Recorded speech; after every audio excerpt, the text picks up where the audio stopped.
Oh, this looks familiar. And it didn't take 4 to 6 years. It only took 2. Long years. It's finally back. Arcane Season 2, Episode 1. This missile has been just suspended in my heart for 2 years, pressed against the Parliament glass. My boy Jayce!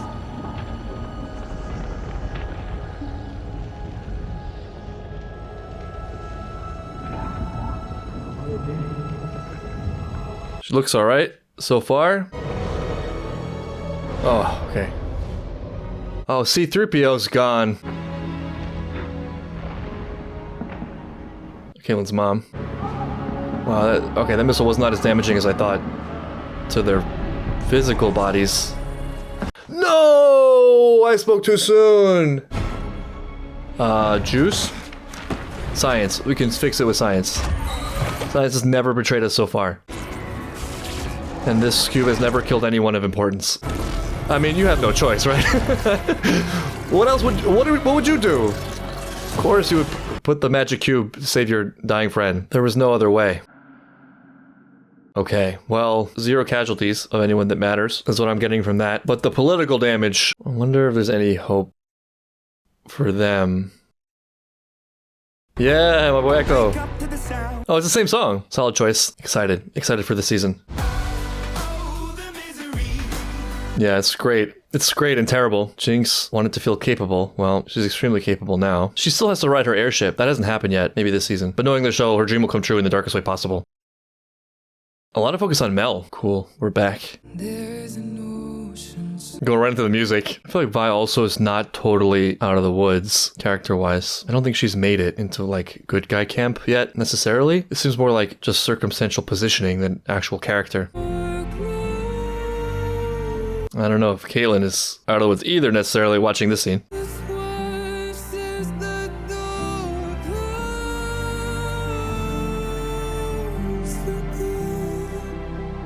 I'm sorry, sometimes this is a sad scene. I shouldn't be laughing. This show just has a way of picking the most literal lyrics for their song choices. I think there was a song about how it was all Vi's fault, as she was explaining that it was all her fault. And I went to her funeral. Yeah, I'm sad for Caitlyn. Her mother was not the most lovable character. She was a great woman. She was a woman. To think we nearly extended sovereignty to the creatures who did this. This is a big mistake, though. This is a huge mistake. It was really one person who did it. Well, my eyes are open. I think they're more closed now than before because you're really angry, understandably angry, but now they're demons, all of them. I thought it prudent to solicit the advice of such an experienced veteran. And she was really conflicted about stepping into power here. Her people are scared, suffering. They need to know their leaders have the situation under control. Not to make light of the situation at all. This may seem really obvious, but I think it's not in practice. The more accurate you want to be about a situation, the more difficult it becomes. And so that loses a lot of people, especially when in many situations, a lot of it is just unknown. Looking at this situation, I mean, it's not 100% this cut and dry, but it really was Jinx that did this. There are no demons. It's sort of a witch hunt. On a slice of life level with much lower stakes, maybe. I've thought about this a lot traveling because you'll hear about certain countries through just the informational stratosphere, and that will make the entire country and all of its inhabitants reduced to sort of a single conceptual unit. And then you'll visit the country and you realize, I mean, actually most people, at least in my experience, though there are differences, generally people are people and just living their lives. And the actions or behaviors you're focusing on are probably the result of a very small minority. This also will go totally out the window if there's any emotion, you know, there's any fear or anger or sadness. And then you find yourself the villain. Innocents will be caught in the crossfire. How many more counts? Caitlyn saying this even though her mother was killed. Before you finally wake up, we are under siege. It's an exaggeration, my dude, even though I understand the pain. What is she doing here? Officer Kiraman witnessed the attack first. What do you mean, what is she doing here? She confirmed this was the Oh yeah, I act forgot of she's not single deranged. She doesn't belong here. Jinx. Silco is dead. There you go, there you go. It was one. Jinx has proven elusive. Our healing can only she's begin very once capable. She's been brought to justice. Now she's making a mess of things deliberately. We invade. I totally had the wrong idea about Mel in season 1, I think. But I draw the line at Hextech. We have an ethos. Such force must be a final resort. Agreed. I don't know, it's a powder keg.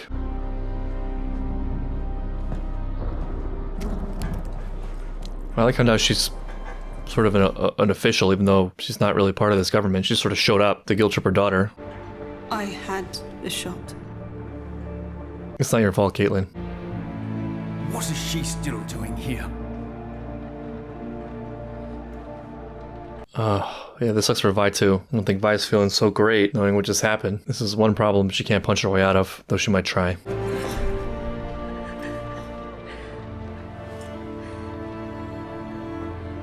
It's tough because at some level you know you're connected to her mother's death. You were right, Kate.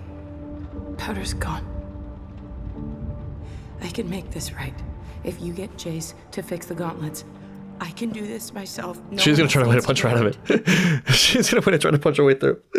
No. I'm rooting for Vi. But there's something very similar to her in Powder. I mean, Powder is living out the legacy of what happened in her childhood. She's on that railroad tracks to make from the pain of that incident that was stacked on top of the ethos that she was raised in. But Vi also. She's always been trying to make things right that are a little bit out of her depth and grasp without sufficiently being able to understand the lack of her own ability. Which doesn't mean she should do nothing, and it doesn't mean she can't be capable, but you keep doing what you've been doing, you probably get the same thing you've been getting. There's gotta be some reflection somewhere, some change in approach. And the reason I feel a sense of danger from her is because I think it gets harder and harder to have that reflection. Because the more the mistakes pile up on top of your avoidance of reflection, avoidance of facing some inner faults or pain or whatever it is that you're trying to block out, the more painful all those things are that are trying to flood in. And so the more you need the walls and the more you reinforce them. No.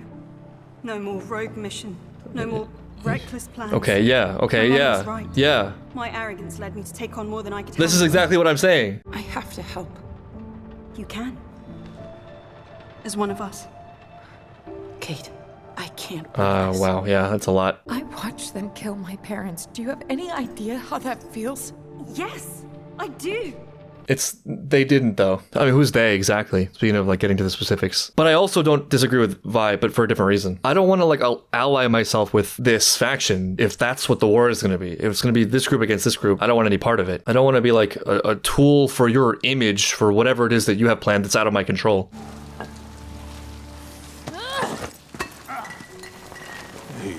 Watch it. Sorry. It's got to be someone we know, right? Or just some homeless dude. But we'll take it. Take any help we can get. You lose someone in the attack?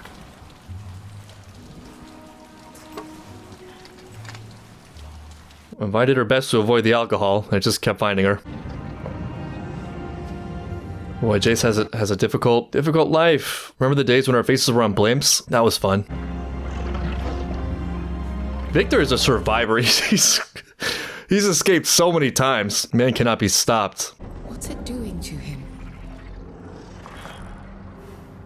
Your guess is as good as mine. Evolving. It's science.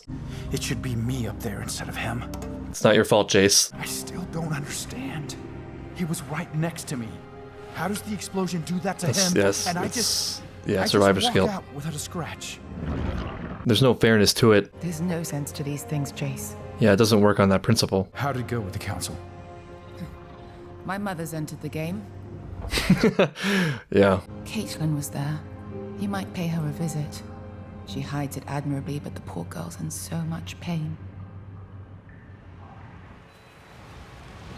Yeah, she also feels responsible. And also these are the situations where all those petty arguments come to mind. They feel like such a waste. What was the point? Would you shoot now? You probably would shoot now, right? Would you though? It's a real test. Hey, Sprout. I'm just gonna play that over in her head a billion times with no closure. Ever since it happened, 3 faces keep spinning through my mind. Mom, Jinx. I want to tear that laugh from her throat forever. Kate. That's okay. I just understand now. It's okay to feel that how way. easy it is to hate them. Yeah. Wow, this is huge. Then I see Vi. It's fine. Vi has hope for her sister still. Vi, wear a badge. She thinks those gauntlets of yours will solve all her problems. This is the show directly stating what I was accusing her of in season 1. What if she's right? But she's not. Hextech may keep us alive, Jayce, but it's not what will save us.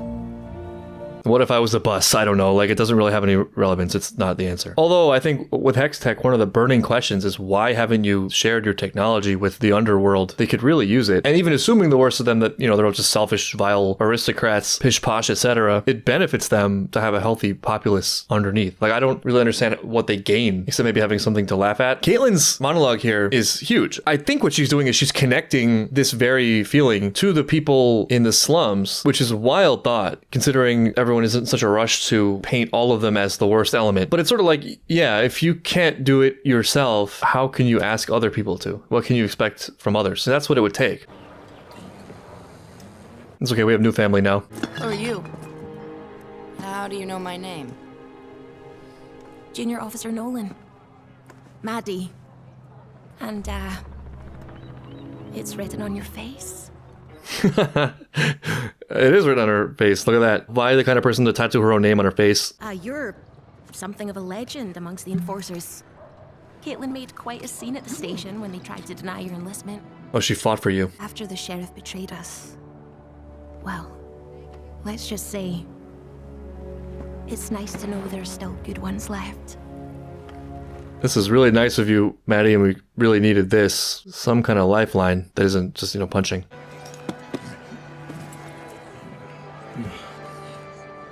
That's nice of this homeless dude. Wait, what is he doing up here? You should be down there with the rest of the riffraff. Maybe he's rich and retired. Don't you just hate it when you're trying to sink into despair and give up on life and then somebody holds you to a standard? Frustrating. She's gonna abandon her script at some point. Oh, he came. That bottle of alcohol bought his way into the story. All that we share, our hope, our compulsion to leave behind us a world better than that before. These things we share are what make us one people. Okay, but that's not... Is she talking about everyone or just Piltover? Because those are not... Okay. Because nobody has a monopoly on, hope and wanting good stuff for people. This is very politispeak so far. Huh? Huh? She's starting work already. Who? Okay. Okay. Okay, this could get really ugly really fast, obviously. Oh, is it? Oh no, is it Jinx? Is it Jinx?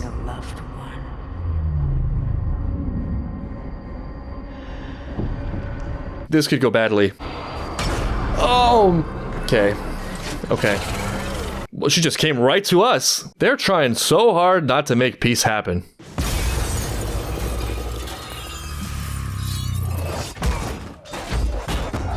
This is actually a really great move. They never thought. They're so busy thinking about their response and what they're going to do, the ethics of the situation. Jinx just couldn't wait. Yeah, this is us showing everyone how secure and stable the country is. These suits again.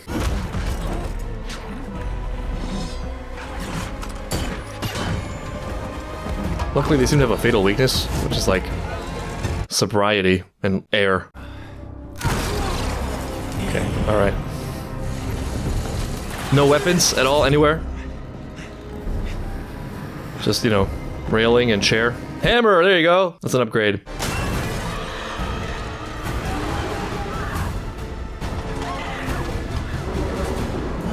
No, not Maddie, I'm now attached to... What is that, an axe? What? Take the... Oh my god. That doesn't look great. No, no, no, no. Okay, that was not fatal. Oh, what the heck? It's the last person I expected.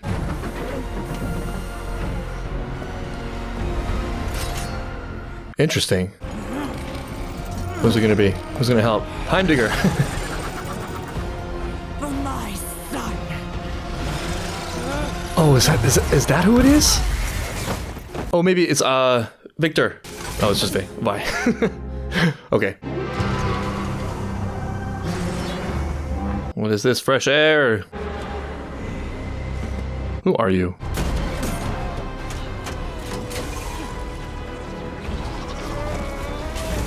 The assist.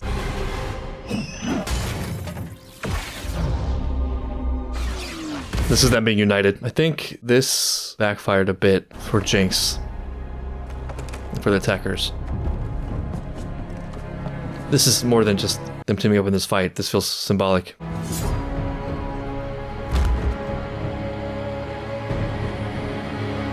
Damn, she's wild. She's crazy.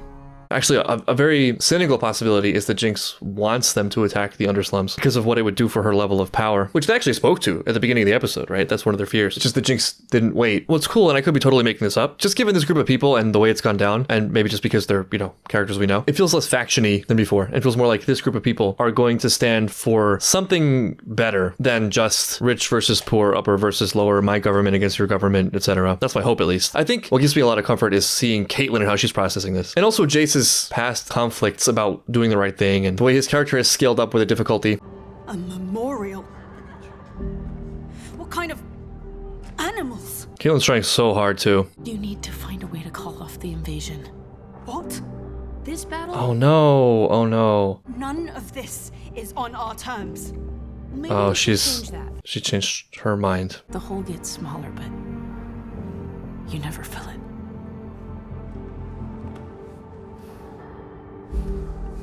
Thanks for the encouragement. If I go after your sister alone, one of us comes back in a box. It's all coming apart. No, it isn't. We won't let it. That's really cool to hear from Vi. I mean, it easily could. This is what you asked for. Heavy is the crown. What exactly is this? Heavy is the crown. Was it summoning some dark power? He's still holding the hammer. Does anyone still doubt that our enemy is greater than one deranged individual? Yes, sort of. I mean, it's one very capable, ironically, deranged individual who has amassed followers. Well, I mean, actually, I don't know. That's part of the point. Maybe Jinx has mass support, but I think that has to be addressed. It's theoretically possible, though highly unlikely, that 100% of people not from Piltover want to see Piltover burn. It's very important to get that right, as difficult as that is. They must have had help from someone up here. We can't afford any more hand-wringing. More traitors? We aren't prepared for a full-scale invasion. The Undercity's attack proved that. This is a closed council meeting. Who let you in here? I'm the king now. I am a decorated officer. I wear the crown, and it's heavy. This is a military coup? Mom's like, all right, let's see where this goes. Got a few surprises of our own.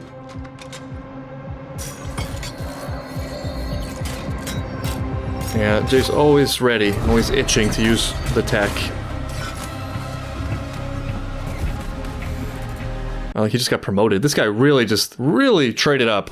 Like he had one bottle of alcohol. Now he's like an elite soldier, special forces. He was an NPC with dreams of being a playable character. He also looks like Vander, which could possibly play into Vi's fatherhood issues. Maddie's seems really sweet. That's my first impression. It's weird to think of her going to war. Maybe she just really trusts in authority. You know, she trusts in her world. And it's the same heavy as the Crown song, but this time angrier. Yeah, there it is. There's the merch. Progress. And eyes open. Eyes open to end the episode. Or not.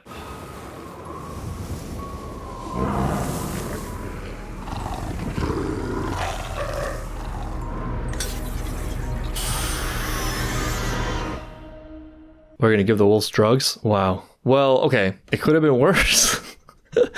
Like, there was so much suspense at the end of season 1 with that missile heading into that room. It seemed pretty clear that it was going to go this way. But actually, it's impressive that it didn't go there that easily. Like, they were down, and while they were collecting their wits, trying to stand back up, Jinx came in and stepped on their necks. Almost like it's what she wants. Even though I really enjoyed it, I have to give this episode a 0 out of 10 for no Uncle Heimdinger or Echo. They were my sleeper favorites from season 1. I'm excited to see how they play into the story, maybe as just outside forces, or they're in Underland, right? Heimdinger wanted that really cool sort of late life new rediscovery of the world and self with Echo, who I actually think is one of the biggest points of light in the story, who obviously also is from downtown. Other big hopes aside, this is a lot to ask for. I would like to see Vi have some redemption with Powder. I would really like for this to be sorted out. A lot of mistakes have been made. It's never too late if Uncle Heimdinger has proved anything. Like always, there's a lot of danger for a lot of the characters. This is not great. The situation is very delicate. It's very easy to go wrong and not very easy to go right. They're understandably upset. They will face people who don't have any scruples at all, they can justify all manner of things to themselves in the name of fighting against a terrible enemy. And again, that might actually be what the enemy wants them to do because it helps their cause. Tragically, I think this actually is a tactic where you don't care about your own population. You're the underdog. You need supporters. So you use your own people as tools to attack an enemy greater than yourself. And then when those people inevitably get harmed, you use that to rally more people to your cause by pointing to the very tragedy that you set in motion. I sort of suspect that's Jinx's aim. I'm reasonably confident, and I think even these characters know that to some degree, that she's deliberately trying to instigate this raid. So there's another question of what are you doing playing into her hands? And if that's what her plan is, then she sort of has a very easy time of making the situation worse or creating more conflict because she could just continuously force them into difficult situations. The main victim in this, of course, will be the people who live in Undertale who want nothing to do with this, who are just trying to live their lives and eke out a meager existence. That said, there's hope because despite a lot of my misgivings about the characters season 1, I think they've grown a lot and I have more faith in them now than ever, especially seeing the ruminations, seeing the fact that they're at least conflicted, like it's in there. Jayce, I think, is at heart a really good guy. Caitlyn, I think, at heart is a really good person, even though she's distraught, racked by grief and guilt. Vi, I think, also at heart is a good person, even if she's immature and also racked by guilt. I think it will be them and their union that has any chance of sort of saving the day here.